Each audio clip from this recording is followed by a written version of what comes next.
Thank you. Mr. McKay, a moment ago in answer to Mr. DeFazio's question, you misled this committee. You misled it in the following respect. But let me ask you a specific question.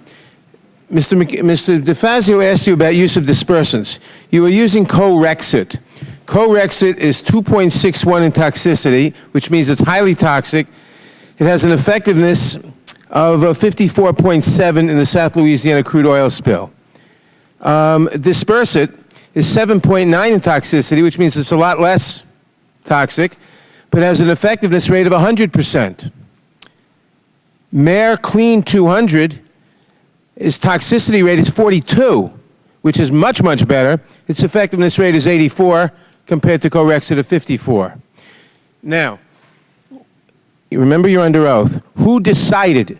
And don't tell me the National Incident Command. They authorized the use, as I understand, of any dispersant on this list. Who decided which dispersant to use? BP? I don't know. You don't know? I don't know the individual who decided which. I didn't ask the individual. Was it the BP who decided, or was it the government who decided, or the National Incident Command? I don't know. You don't know. Could you find out for us, please? Yes. Now, if I told you that it was BP who decided, why would you use something that's much more toxic and much less effective, other than the fact that you have a corporate relationship with the manufacturer? Is there any other reason you can think of? I don't understand the supply chain and how much supply is available of any of those. Is there any reason you would use something that is much more toxic and much less effective in cleaning up the spill? We're using quite a bit of it, so I don't have any idea what the supply chain is for those other dispersants. I know this. Are you asserting perhaps that the other dispersants are unavailable? No. According to this is the second worst dispersant on the list. I'm not asserting anything. I'm just telling you what I know. Would you please get back to the committee and with the following information? One, who decided to use this? I'm told it was BP, not the National Incident Command. You shouldn't lay it off on them. Two, why was it decided? Three, if you disagree with the assertion of this, that it is much more toxic and much less effective, let us know and find out why the reason that this is being used and whether it should be changed now. Okay. Thank you. Secondly, Mr. Newman, the chairman in his opening statement pointed out that Deepwater Horizon is flagged under a foreign flag, namely the, I think he said the Republic of the Marshall Islands, and that when the Coast Guard inspects an MODU under the Marshall Islands, it takes about 4 to 8 hours, and when it goes under U.S. safety regulations, it takes 2 to 3 weeks. How many MODUs does Transocean have in operation in the U.S. or in U.S. waters? I believe there are 15, Congressman. 15. How many of these are flagged in the U.S. and how many are flagged in foreign countries? I'm not aware of the flag status of every one of those vessels. Oh, roughly? I believe they're foreign flagged. They're all, most or all of them are foreign flagged? I believe that's correct, Congressman. Aside from the fact that by foreign flagging them, you get much more lenient and presumably therefore much more dangerous to the end user, to the end safety regulations. You don't have to comply with U.S. safety regulations. Are there other advantages or other reasons why you might foreign flag them? If I could, Congressman, the vessels... Just answer the question, please. I have a few more.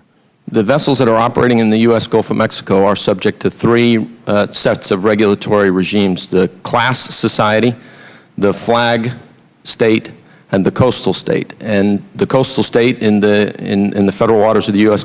Gulf of Mexico is the Coast Guard. And yet, the Coast Guard witnesses before the Marine Board of Investigation of the Deepwater Horizon accident have testified that a U.S. Coast Guard inspection of a U.S. flag mobile offshore drilling unit takes 2 to 3 weeks, while the safety examination of a foreign flag MODU such as the Deepwater Horizon takes 4 to 8 hours. In other words, it's much less thorough. If the Coast Guard is conducting both the flag state inspection and the coastal state inspection, they will obviously spend more time on the vessel. If they are only conducting the Which is another way of saying they're being more thorough on the vessel. If they are only conducting the coastal state inspection. Yes, which is another way of saying that they're being more thorough if they're doing both and if they're doing only the one. Correct? I wouldn't agree with that assumption, Congressman, because I think part of the inspection when they are performing the coastal state inspection is to review the performance of the flag state inspection and the classification society inspection. And so they are relying on the thoroughness of those other parties. Let me ask Mr. McKay one question. I understand and I appreciate the fact that you've said that you're going to ignore the $75 million liability limit and that you're going to pay all the damages for people who can show they're really damaged, and I appreciate that. Can you give one good reason why we should have any liability limit at all, why we shouldn't simply repeal it? Now, I understand that one obvious reason would be to say, well, that if we didn't have a liability limit, there'd be fewer companies would want to drill, and maybe that should be. And then one would say, well, why not get insurance for that? And one might say that, well, insurance would be too expensive. And if that were the answer, one might say, well, isn't the market telling you in that case that you shouldn't be doing it there or in that way? Could you comment on all this? We've not, I have not, and we've not addressed any sort of policy issues around liability limits. We know in this particular case that we've accepted that we're a responsible party. We're going to fulfill our obligations to that, and we have not, and we've been very clear we're not going to. So you wouldn't oppose a legislative move to remove or greatly raise liability limits? I'm sorry, I couldn't hear you. You wouldn't object to or oppose a congressional move to either remove or greatly raise by orders of magnitude liability limits? I don't think I can commit to what we would do, but I don't, we're focused on this issue right now. Okay. Thank you very much. My time has expired.